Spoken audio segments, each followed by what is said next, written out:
Today we're creating ugly colors. In part 3 of our color theory series, we're going to be going over terms like hue, tint, and value, as well as playing with some cheap craft paints to see what kind of colors we can create. Will they be ugly or beautiful? You'll have to stay tuned to find out. And if you're playing along, you're going to need a bottle of each of the primaries. So a red, a yellow, and a blue, as well as a bottle of black and white paint. So let's start playing. A couple of terms that I wanted to go over, I'll go ahead and bring this back, is your hue. And hue pretty much just means the main color. So what the color's name is. It's going to be your lime green or chartreuse, your red or crimson red, your purple or violet, periwinkle, teal. All those are hues. And it could be a primary, a secondary, or a tertiary. A tint is when you add white. In the case of watercolor, there's a big debate on watercolor. There's people that are purist and don't believe in adding white gouache to it. And then, or for example, this palette that I have here, the one that I got from Amazon, has a white, but it doesn't really work that well. But we'll go ahead and do it so I can demonstrate. So when you're tinting a color, you're adding white to it. And it's going to make it more creamy, obviously, and more of a pastel. So I'm just going to take this green that we have here and I'm going to add some more water.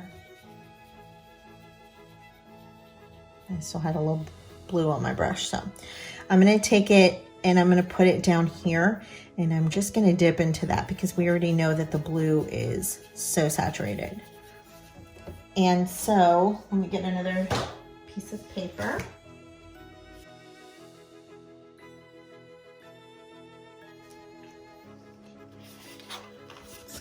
Here.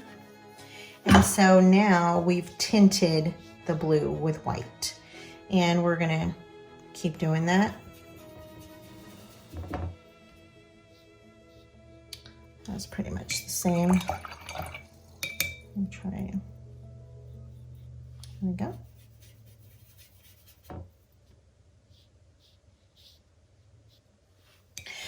But for watercolor, you don't need to do the white because you can just add water.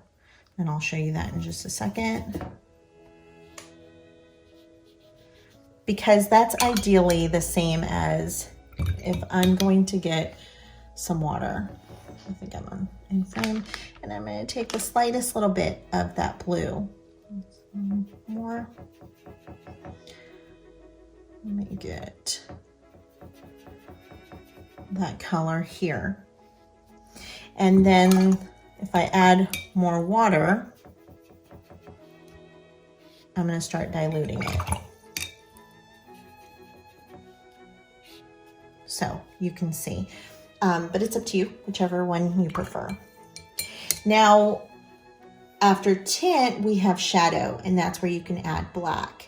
And you don't have to add black. You can add a dark gray, or I like to even add brown, but we're going to go ahead and just work on the blue since we have it here. And I have a black here. So I'm going to take my black here and take that blue and just add a black to it.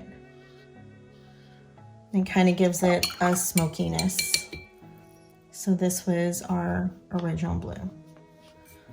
And that's with the black added to it. And then we're going to keep adding some black.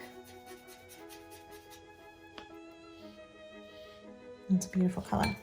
And again, some purists in watercolor don't like this either. I personally don't care. And that's more of the black. Okay. Another thing to note here is that black, you'll need a lot less black than you do white. Black is more saturated and it builds quickly as opposed to the white. You'll also hear the term value, and that's how dark or light a color is. A high value is when it's more white, and a low value and it's when it's darker. So here in this case, this would be our low. I'm going to take some, I don't even know where I have this. I think it was to make posters for the kids' school one year. So it's just these, the primary colors, probably worth, 50 cents or something.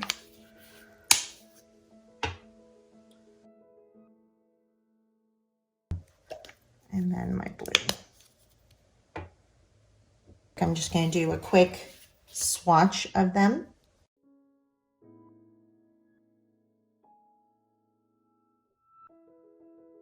I'm not a big believer in that you have to have the best supplies. Okay, we're going to take our red and we're going to add some yellow to make an orange. Then we're going to add a little bit more yellow.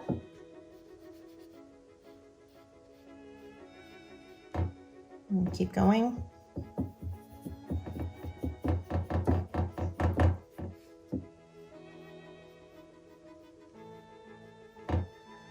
And I'm making some really pretty colors.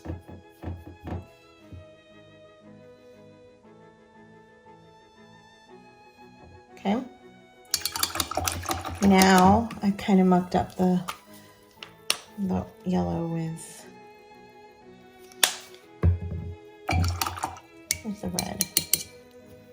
So now we're going to take the yellow and blue. And again, like I said, you're going to want more yellow, less blue.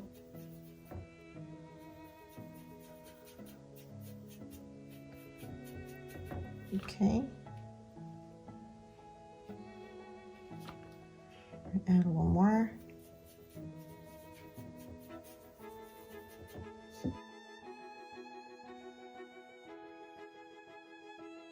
I think that using those 3 craft paints, you get that beautiful color. So we learned before that orange and blue are neutralizers, right? So we're going to take we're going to take a little bit of this blue and we're going to add it to our orange. And it was a lot more blue than I thought, but. So we've got kind of like a olive green.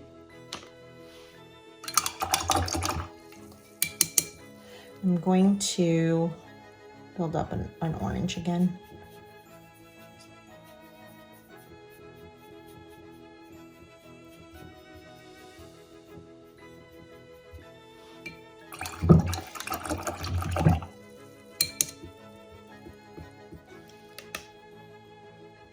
Because that was my favorite palette on the other one. So I'm going to take the blue and just add, hopefully just a little bit.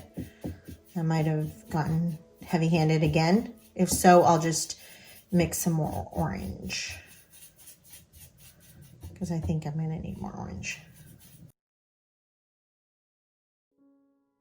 Kind of like a terracotta, almost a little bit more brown. Again, a brown, but if you could see it up close, it's got more dimension in it. There we go. Here's the colors I like.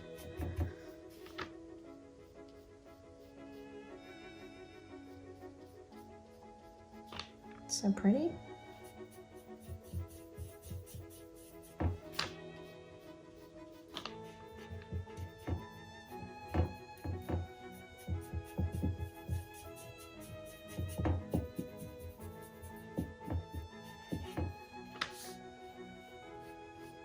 And those are beautiful. And look, just right there within a couple minutes, look at all the colors I made using just craft paint. And then of course we haven't even gone to the tint or shadow. So let me get some, I don't know if I have white in craft. I think I have a true white in craft paints. So I have this one, it's whitewash, and then this is a black. So I'm just gonna do a little bit of black here and a little bit of white. Now I'm just going to take that color that we already had, and on one side I'm going to use this one, and I'm going to mix it with the white, and look how pretty that is. Look how pretty that color is. And we're going to add a little more white. I mean, really, the possibilities are endless. And now let's do the same, but with black. So I'm going to take that.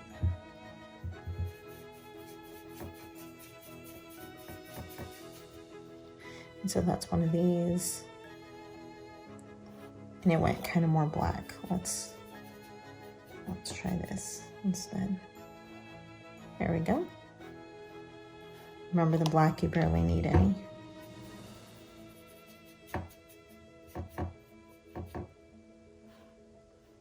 And it's still not a true black, because I'll show you the black by itself.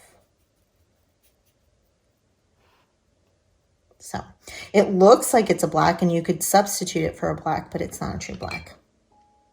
And stay tuned for our next video, where we'll be experimenting a little further with color theory.